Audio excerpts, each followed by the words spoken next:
The Buick Enclave is all new for 2025, finally, and perhaps also obviously. You can tell just by looking at it because this is Buick's cool new design language, which we've seen across the lineup on, for example, the smaller Envista.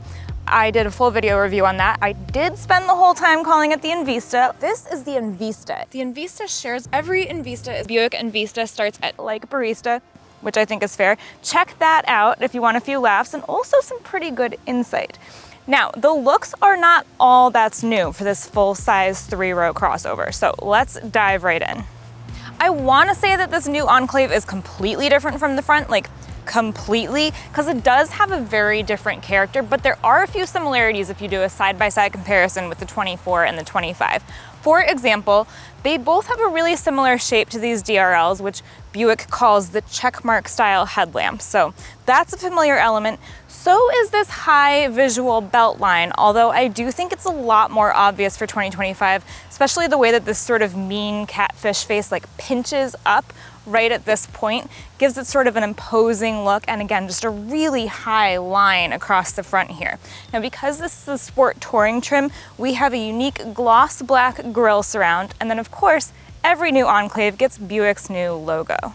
From the side on this new Enclave, we've got a flatter roof, a more upright daylight opening, this area that surrounds the windows, fewer creases along the side, really just this one line connecting the door handles and another connecting the headlights to the tail lights. So overall, it's bolder, it's more confident looking. Here's another good example. Wheel arches used to be perfectly round. Now we're seeing that they're getting a little bit more angular. Now we have 20-inch wheels. Those are standard even on the base trim, but we get a special gloss black treatment because, again, this is the sport touring. This also could be optioned up to the 22s like the top trim if you really want.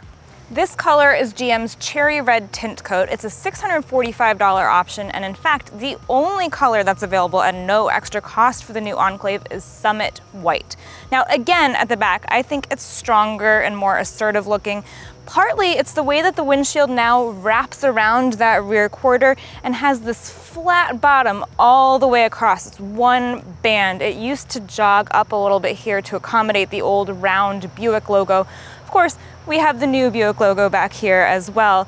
And then the taillights form this light bar across the back, which is obviously very fashionable right now. Let's go see how this plays out inside.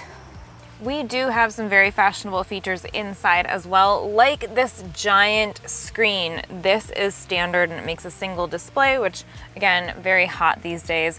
So is a floating center console, which you can see we have here, complete with space down there and a nice little tray with edges so you can keep a purse or a bag and it won't roll around and get in the driver's way. This is actually a really nicely laid out center console. We've got 2 cup holders, standard wireless charging pad, and then inside here, removable tray, plenty of space. That goes down pretty far, it's pretty wide, so lots of room. And the Sport Touring does get dedicated interior trim. We can see the embroidered headrests, for example, and I really like this white piping. I think that gives it kind of a classy little touch. Leatherette seating surfaces are standard, and so are heated and power adjustable front seats. A one-touch flat folding second row is standard on the top trim. It's only available on others, and I actually don't have it here. So to allow easy access to the third row, I'm gonna pull on this lever and just kind of slide these out of the way. But for now, I'm actually gonna take a seat here so we can check out the second row. Now we'll notice it gets a lot darker, and that is because one thing that really surprised me, no moonroof. A panoramic sunroof is standard on the top trim, and that's another top trim exclusive in terms of standard features, although you can add it on any trim if you want. Headroom feels about the same as in the front row thanks to that flat roof, and then an AutoSense power liftgate is standard across the board. That gives you 22.9 cubic feet of cargo space behind the third row, 57.1 with the third row folded, or 97.5 with only the front seats in place. Every 2025 Enclave comes with a turbocharged 2.5-liter 4-cylinder engine that makes 328 horsepower and 326 pound-feet of torque. An 8-speed automatic transmission is also standard, and so is front-wheel drive, but you can add all-wheel drive to any trim for $2,000 if you want to. When properly equipped, the Enclave can tow up to 5,000 pounds. Now, you might be able to hear the engine right now. It's kind of unrefined and a little on the loud side. It really holds the gears longer than I would like it to, and I think that's because it's a smaller engine, so it just sort of has to rev out longer in order to generate the power it needs to haul this thing. This does have quiet tuning, which is noise cancellation, Buick's noise cancellation system. It's very clear from behind the driver's seat that that is targeting road noise. Now you can get active noise cancellation aimed at engine noise if you want to. That is an option even on the base trim, but at least on the base trim, it's packaged with the power package. So it costs $1,740, and it is going to get you some other features like driver's seat memory and a head-up display. This one has the performance suspension, which makes it more similar to the base preferred trim. Avenir gets the premium ride suspension, and I would be curious to see how that feels. That is more comfort oriented. I'd be really interested in that because this is a pretty comfortable ride, but you really still feel sharp impacts, and it does have a fair amount of body roll. So I'm interested in what the comfort suspension feels like. I do have to say, I'm sure the 20-inch wheels are not helping with ride comfort, and on that top trim with the 22, you probably need the comfort suspension. Now, steering is kind of loosey-goosey. There's an awful lot of play in the wheel right here. I'm not swerving, I'm just going like this. It's light. It's a little numb, it's not my favorite thing. And I will say too that this does drive like a big vehicle, which it is. Again, it's a full-size crossover. Some crossovers are really hiding their size. They drive like more nimble, smaller, more maneuverable vehicles. This is not one of those. You do feel the size. However, I do have to say also, I'm not really sure that driving dynamics are what people are shopping for when they're looking at an Enclave. I suspect that Enclave shoppers are really more interested in features, safety, and comfort. So with that in mind, let's talk about a few safety features. There are a few key ones that are new for 2025.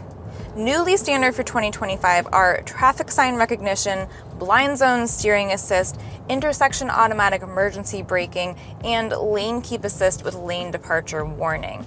7 camera views are standard. That's 7. It can be boosted to 9 if you like. But the big news for 2025 is that this is the first Buick ever to get Super Cruise, GM's hands-free highway driving assist technology. So we've made our way out to the highway to try out Super Cruise. I've just turned it on. The light has turned green on the steering wheel, letting me know it's activated. And now, hands off, feet off. Look, ma, no hands. Here we go. Okay, so it's making an automatic lane change because I'm getting close to a Volkswagen and the vehicle thinks it's going too slowly. I actually have no beef with what that Tiguan was doing, but that's fine. It really wants to keep me at 67 miles per hour, which is where I happen to be when I set Super Cruise. So it put on the turn signal, it moved me over, it didn't get too close to that F-150 that's behind me. That was all pretty impressive. What I'd like to know is it gonna put me back in the lane that I had chosen? If I want to, I can activate the turn signal to tell the car I'm ready to move over. Going around a curve right now. The adjusting is a little jerky, just a little bit. It's not terrible. I mean, for basically a robot driving, I'm pretty impressed. Inputs could be a tad smoother. I try to be a tad smoother with my inputs, I'm proud to say, but this is pretty good. And really, like, wild. I'm sitting here, my feet aren't on anything, my hands aren't touching anything, we're just driving along.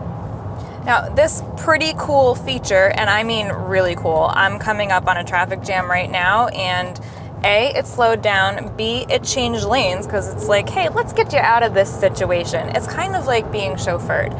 This will cost you. It costs over $3,000 just to get Super Cruise capability. That is gonna come with 3 years of Super Cruise service, which is pretty good. If at that point, after 3 years are up, you want to continue using Super Cruise, at the moment, that's a $25 per month feature.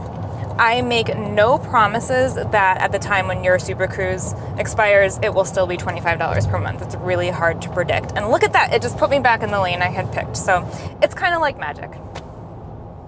As I mentioned, this 30-inch ultra-wide display is standard, and I think it looks great. I especially like this sort of mountain theme landscape in the background because it really emphasizes that this is all seamless, one big screen, at least when we have native Buick apps open. I'm not wild about the fact that certain things like your lights are controlled through here. Not my favorite thing, but it's a choice and they made it, so that's fine. At least we do still have a physical power and volume button down here. We also have a standard wireless charging pad, which I mentioned already, and a standard 12-speaker Bose audio system. And then this is great news, standard wireless Apple CarPlay and Android Auto. That's a really important note because GM had threatened to discontinue those. So it is great that we still have them, along with standard Google built-in. Not a compromise, we get both here. So that means that you get Google Maps, Google Assistant, all of those goodies on board, native to the system. We also have a standard Wi-Fi hotspot, or at least hotspot capability. So that's a lot of great tech, even on the base trim. The Buick Enclave falls into sort of an interesting place in the three-row crossover segment because it's luxury leaning without ever quite climbing up into luxury pricing. It starts at $46,395 for 2025. That is including destination. And then this one, as tested, comes to $54,695, again, including destination, as well as the extra costs for all-wheel drive, Super Cruise, and of course, this lovely color. So let's talk about some other full-size three-row crossovers, and there are several, so I'm just going to pick out a few as reference points. The 2025 Mazda CX-90, for example, that is cheaper than the Enclave. It starts at $39,300. It has standard all-wheel drive, and it still has better fuel economy at 25 miles per gallon combined than the all-wheel drive Enclave's 21 miles per gallon combined. The Hyundai Palisade clocks in at a base price of $38,215 for 2025. That's with front-wheel drive, and even with front-wheel drive, it only gets gas mileage of 22 miles per gallon combined. So really, you're not doing much better than the all-wheel drive Enclave. Then, just to give another reference point, there's the Acura MDX. That starts at a base price of $52,550, goes all the way up to $54,750 just by adding all-wheel drive. So really, we're in another ballpark with that one. The CX-90 and Palisade both do have their strong suits, which we have covered in detail right here on this channel. So does the MDX if you're willing to flex upwards pricing-wise a little bit. Again, we've covered that with a full video review, and really, if you're looking at higher trims of the Enclave, you might as well consider the MDX also. Ultimately, you want to find the right vehicle for you. So do take advantage of our full video reviews, as well as our written reviews and real-time pricing trends over at CarGurus.com. And when you're ready to buy, take advantage of our huge inventory and our deal ratings, which will let you know you've got a great price.